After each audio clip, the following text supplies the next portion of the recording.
Mac ne comprenait pas pourquoi son cheval plein d'énergie, Thunder, semblait soudain épuisé chaque matin, malgré une santé parfaite. Lorsque du foin éparpillé et des bruits étranges commencèrent à apparaître chaque nuit dans l'écurie, il installa une caméra de surveillance pour percer le mystère. Les images filmées à minuit révélèrent quelque chose qui fit trembler les mains de Marc. Le soleil du matin se levait lentement à l'horizon tandis que Marc empruntait le chemin de terre familier menant à l'écurie. Ses bottes crissaient sur le gravier, chaque pas chargé d'une inquiétude croissante. Depuis 8 ans, cette marche avait toujours été le meilleur moment de sa journée. Mais dernièrement, quelque chose semblait différent. Quelque chose n'allait pas avec Thunder. Marc se souvenait du jour où il avait rencontré pour la première fois ce cheval majestueux. Thunder se tenait droit et fier dans le paddock, son pelage sombre brillant sous le soleil. Leur connexion avait été instantanée, comme s'ils se connaissaient depuis toujours. Depuis, ils avaient établi une routine aussi naturelle que de respirer. Chaque matin, Thunder l'accueillait avec des yeux vifs et des mouvements animés, prêts pour leurs aventures quotidiennes. Mais depuis quelques semaines, ce regard vif s'était éteint. L'écurie, autrefois remplie des hennissements énergiques de Thunder, était désormais plongée dans un silence inquiétant. Marc poussa la lourde porte en bois, le cœur serré par la scène qui s'offrait à lui. Thunder se tenait dans son box, la tête basse, des cernes visibles sous ses yeux habituellement éclatants. Les changements avaient commencé subtilement. Thunder semblait moins enthousiaste à l'idée de partir en balade le matin. Puis vinrent les réponses retardées aux appels de Marc, les mouvements lents, les bâillements incessants. Pour un cheval qui autrefois trottait avec l'énergie d'un jeune poulain, Thunder avançait désormais comme s'il portait le poids du monde sur ses épaules. La première idée de Marc fut l'alimentation. Il ajusta les repas de Thunder, ajoutant des compléments recommandés par d'autres propriétaires de chevaux. Il réduisit aussi leur programme d'entraînement, pensant que les efforts physiques étaient peut-être trop intenses. Mais rien ne changea. L'état de Thunder ne fit qu'empirer, son épuisement devenant de plus en plus évident jour après jour. La situation devint suffisamment préoccupante pour que Marc appelle le vétérinaire local. Le docteur Thompson procéda à un examen complet, faisant passer tous les tests possibles. Les résultats laissèrent tout le monde perplexe. Thunder était en parfaite santé, aucune condition sous-jacente, aucun problème physique, rien qui puisse expliquer son état de fatigue constant. Et pourtant, chaque matin, Marc trouvait des signes de troubles nocturnes dans l'écurie, du foin éparpillé à des endroits inhabituels, des niveaux d'eau plus bas que prévu, de subtils détails suggérant que Thunder ne se reposait pas correctement. Le palefrenier, Jim, suggéra que quelque chose empêchait peut-être le cheval de dormir la nuit. Mais quoi?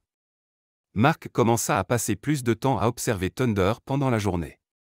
Il remarqua quelque chose d'étrange, le cheval tournait souvent la tête vers le fond de l'écurie, ses oreilles frémissant au moindre son que personne d'autre n'entendait. Parfois, Thunder restait complètement immobile, concentré sur ce même endroit, comme s'il attendait que quelque chose émerge de l'ombre. Le mystère s'épaissit lorsque Mac découvrit du foin frais éparpillé près du mur du fond de l'écurie, loin du box de Thunder. Au début, il pensa que c'était le vent, mais le motif semblait trop délibéré.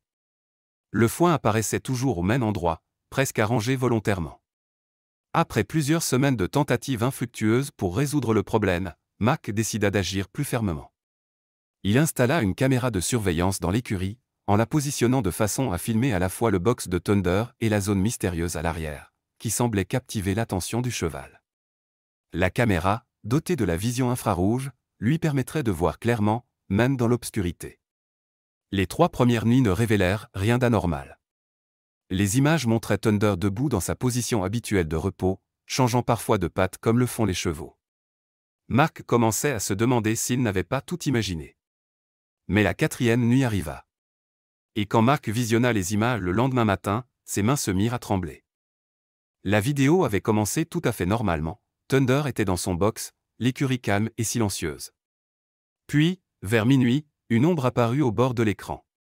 Marc se pencha vers son écran, le cœur battant, alors que la silhouette devenait plus nette, un jeune cerf, dont les mouvements étaient visiblement entravés par une patte blessée, avançait prudemment dans l'écurie. Marc s'attendait à ce que Thunder réagisse avec inquiétude, les chevaux s'effraient généralement des mouvements inattendus, mais Thunder resta parfaitement immobile, son langage corporel ne montrant aucun signe de peur ou d'agitation. Le cerf boita jusqu'au fond de l'écurie, exactement là où Thunder avait concentré son attention depuis plusieurs jours. Il se dirigea prudemment vers un coin où du foin s'était accumulé, le même foin éparpillé que Mark retrouvait chaque matin. Le secret compatissant de Thunder allait être révélé. Ce qui se passa ensuite laissa Mark sans voix. Thunder changea de position, se plaçant délibérément entre le cerf et l'entrée de l'écurie. Ses oreilles restèrent attentives, sa posture protectrice, mais non menaçante. Au fil de la nuit, divers bruits vinrent troubler le silence, le hurlement de coyotes au loin, le bruissement du vent dans les arbres, le grincement occasionnel de la porte de l'écurie. À chaque fois, Thunder maintenait sa posture vigilante, veillant sur son improbable invité. Les enregistrements révélaient un schéma qui se répétait nuit après nuit. Pendant que le monde dormait, Thunder s'était désigné protecteur de cette créature blessée. Le foin éparpillé que Mark retrouvait chaque matin ne venait pas de l'agitation, mais d'une tentative délibérée de Thunder de partager sa nourriture avec le cerf, en la poussant près de lui. Tout devenait clair, l'épuisement, l'attention constante portée au fond de l'écurie, le foin déplacé. Thunder n'était pas malade, il choisissait de rester éveillé, sacrifiant son propre repos pour assurer la sécurité d'un autre être vivant dans le besoin. Mark visionna des heures de séquence, assistant à cette amitié inattendue. Le cerf, manifestement confiant envers son étrange gardien, se reposait paisiblement dans son coin pendant que Thunder montait la garde. Parfois, Thunder poussait doucement un peu plus de foin vers le cerf pour s'assurer qu'il ait de quoi manger pendant que sa patte guérissait.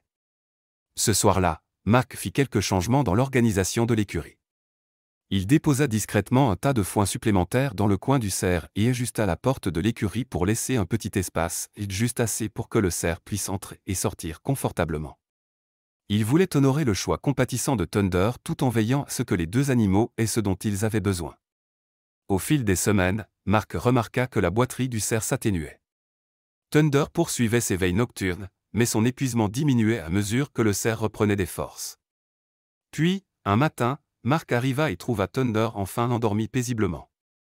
Le cerf était reparti, sa patte guérie, n'ayant plus besoin de la sécurité de l'écurie ni de son protecteur dévoué. Le mystère de l'épuisement de Thunder était résolu, mais Mark avait gagné quelque chose de bien plus précieux que des réponses. Son cheval, qu'il croyait malade, avait fait preuve d'une compassion et d'un altruisme extraordinaire. Thunder avait choisi d'aider une autre créature dans le besoin, quel qu'en soit le prix. En regardant Thunder ce matin-là, Mark le vit sous un nouveau jour. Les cernes sous ses yeux finiraient par disparaître, son énergie reviendrait, mais la noblesse de ses actes resterait à jamais gravée dans le cœur de Mark. Son cheval lui avait appris que, parfois, ce qui semble être de la faiblesse, de l'épuisement, de la distraction, un comportement inhabituel, peut en réalité être la preuve d'une force et d'une bonté immense. Et vous, que feriez-vous si vous découvriez que votre animal aidait secrètement d'autres êtres dans le besoin? Interviendriez-vous? Ou, comme Mark, choisiriez-vous de soutenir sa mission compatissante?